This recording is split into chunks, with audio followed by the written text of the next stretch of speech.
Happy Wednesday Wellness, everyone. Wednesday Wellness. It's here. It's here. We're back. We're talking about dysautonomia today. Oh which my is goodness, that's a really long big word. Yeah. So basically what it's referring to is the autonomic nervous system, what is that, Annie? It's all the automatic stuff that happens in your body that you don't have to think about. So we're talking digestion, breathing, heart rate, blood flow, like immune all that. System. Immune system, yep, huge one. And so we talk a lot about how the autonomic nervous system, it's the stuff that we can't control. We talk about that parasympathetic, sympathetic balance, vagus nerve, like all that stuff. But today we're talking about what happens when the autonomic nervous system is malfunctioning and stuck in that. So that's the dys. That's the dys. Have you taken medical terminology? That's what that means. Dys. It's like dis-ease, right? Is disease kind of. Dysfunction. Dysautonomia. Dysautonomia. Autonomic nervous system not functioning. It's dys. Yeah.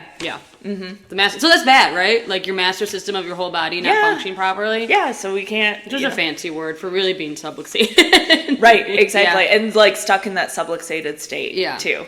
And that's where things start to go haywire. That's where our body, like the adaptation falls off, our immune system's not functioning, we're exhausted, and it just leads to more of that stuff. So then we have things like chronic digestive issues, we have anxiety, we have, like... I was going to say, it's really the underlying issue of most disease, right? Yeah, like you said. Anxiety, sensory issues, gut issues, immune issues. So that's like chronic pain issues. Yeah, chronic ear infections, chronic cough, chronic all that sort of stuff too. So things you wouldn't think about because, like we said, the nervous system controls everything. Yes, exactly. And so with a lot of those things, like kind of traditional medical approach is to like look at each of those individual things and be like, okay, well, we have chronic ear infections, so we're going to treat the ear infections. We have anxiety, so we're going to treat the anxiety. We're really like... Usually with a pill. Yeah. Right? And the underlying the symptom. Cause of it all is really that the body's not able to adapt and that there's this dysautonomia going on, so it's not functioning the way that it should. And that is really what the root cause is. So... Preach, sister, preach. That's what I'm here for. That's why we have the soapbox called Wednesday Wellness. Preaching to the choir, yep. Done. Okay. So what causes dysautonomia? Yeah. Like, woo, all right, we all probably have it. Or you have a kiddo, you're like, oh my gosh, my kiddo is definitely stuck. It's kind of like when you say you're stuck in fight or flight, right? Like, you can see it sometimes in a kid. Oh, yeah. So or feel it in an adult too. Yeah. Yeah, like when you're touched down all day and you know. Yeah. Okay. So we've talked about it a lot, but this is maybe hopefully bringing it all together of what's really maybe what triggers it or kind of like is the tipping point to kind of start it all off. Yes. Yeah. So exactly. It can start really early. I think we talked about this last time. Maybe like in pregnancy, like it can start for a baby and the fetus when mom has a lot of stress during pregnancy. Yes, exactly. So mom's releasing stress hormones because if she's stressed out or again dysautonomic already, that's going to just kind of put babies kind of already in that. Yeah, so stressful pregnancies that can just be like that can include like a high risk pregnancy. Maybe high anxiety pregnancy, happens, but maybe not. Yeah, maybe like okay, I had twins, so I was definitely stressed out during my pregnancy. But also then, we all lived through COVID. Like that was a huge. I was gonna say just events. Yes. Someone passes away, you lose a job. I mean, moving. Maybe, moving or just relationship issues, like all that can happen. So that. Stress. Pregnancy, baby gets those stress hormones we talk about. They're attached to you with that umbilical cord, that really lifeline. So it can make for like an underdeveloped vagus nerve and parasympathetic. Yes. Yeah. So baby's already like being born stuck in fight or flight. Yeah. And I want to this is not to it's not your fault, moms. No. Because stress happens too. And if our body's ill-equipped to deal with it, then that's a good time to see a chiropractor too, to help your body deal with that stress too. We all have stress that happens in our lives. We have stress, we're normal people. Just somebody said that today. Chiropractors. Yeah. Chiropractors just like us. We're just like you too. Yeah. We have stress. We have, family stuff that goes on. And the thing is we getting adjusted just helps you deal with it and helps you adapt to that stress so that it doesn't become this cyclical thing that you're just in this hamster wheel chasing all the time. So that was so getting adjusted during pregnancy, it's not only helping you feel more comfortable, hopefully have an easier pregnancy, labor, delivery, but it's also helping baby at like a neurological level. Exactly. Also. Yeah. And at that autonomic level. Yeah. So awesome. Okay, then the other one we always talk about, birth intervention. Yes. Yep. Birth trauma. Yep. Tough births. So tough births. So whether that's a long birth or you pushed for a long time, honestly, really fast births. It doesn't really matter. Birth is hard. Being born is hard for baby to be born into a new world. Honestly, they're in this nice cozy place, and then we're like, it could be stressful, right? It's very rare we don't see a scan that doesn't show some sort of stress. Absolutely. On baby. Yeah. I think I had one recently, which was pretty awesome, but every once in a while you get the diamonds in the rough. Yeah, the diamonds in the rough. But birth. especially if there's birth intervention. If there's a cesarean, if there's a nuchal cord, which means the cord's wrapped around the baby's neck, if there's a forceps or vacuum assisted delivery, if baby's stuck for a long time. Yeah. There's a lot of factors. And then even emergency C-sections are going to be more stressful than a planned C-section. There's just more stress involved on mom and baby. I had a C-section with the twins.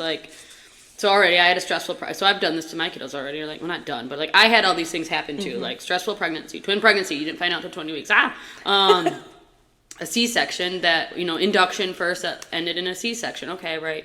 I just feel like my children's path could have gone a completely different way if I didn't know what I knew. If they didn't have a mom as a chiropractor. Yeah. If I didn't have Annie in my life and they didn't have me, that I was adjusting them regularly. Yep. So,